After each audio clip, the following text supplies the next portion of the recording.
নাসিরউদ্দিন পাটোয়ারি ইনকিলাব শব্দের অর্থ কী তার কঠিন জবাব দিলেন। শুনেন আপনারা নিজ কানে এবং ভিডিওটি লাইক শেয়ার করে সবার কাছে পৌঁছে দিন। আসলে ভোট দিয়েছে, আমি তাদেরকে ধন্যবাদ জানাচ্ছি এবং ওনাদেরকে বলছি যে আমি ইনশাল্লাহ যেভাবে আপনাদের আগে পাশে ছিলাম আমি আপনাদের পাশে থাকব। আমরা সন্ত্রাস, চাঁদাবাজি, দুর্নীতির বিরুদ্ধে ইনশাল্লাহ লড়াই করে যাব। এবং আমাদের যে ইশতেহার দিয়েছিলাম ঢাকা 8-এ শহীদ ওসমান হাদি ভাইয়ের হত্যাকাণ্ডের বিচার সহ যে বিষয়গুলো আমরা প্রতিশ্রুতি দিয়েছিলাম সেগুলো নিয়ে আমরা কাজ করে যাব ইনশাআল্লাহ। এবং আপনারা আজকে দেখেছেন একজন মন্ত্রী বলেছে যে ইনকিলাব শব্দ নিয়ে আপত্তি তুলেছেন ওনারা। আমরা বলবো যে ইনকিলাব, ইনসাফ, আজাদি এই সকল যে শব্দ রয়েছে এই সকল শব্দ আমাদের জীবনের অবিচ্ছেদ্য অংশ। আমরা ভারতীয় আধিপত্যের বিরুদ্ধে এই শব্দগুলা দিয়ে দাঁড়াই।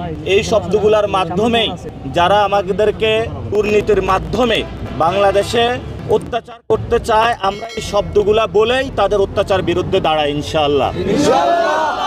এবং যাদের ইনকিলাব, ইনসাফ এবং আজাদি শব্দে গাত্রদাহ হয় তাদের মধ্যে আমরা দেখতে পাচ্ছি যে ভারতীয় প্রতিচ্ছবি, যেই শব্দগুলা নিয়ে গাত্রদাহ আগে হলো শেখ হাসিনার হয়েছে, আওয়ামী লীগের হয়েছে, এখন হলো আমরা বলবো না পুরা বিএনপির মধ্যে অনেক লোক আছে যারা গুপ্ত ভারতীয় এজেন্ট, গুপ্ত ভারতীয়, এদের হলো ইনকিলাব, ইনসাফ, আজাদি শব্দে চুলকানি শুরু হয়।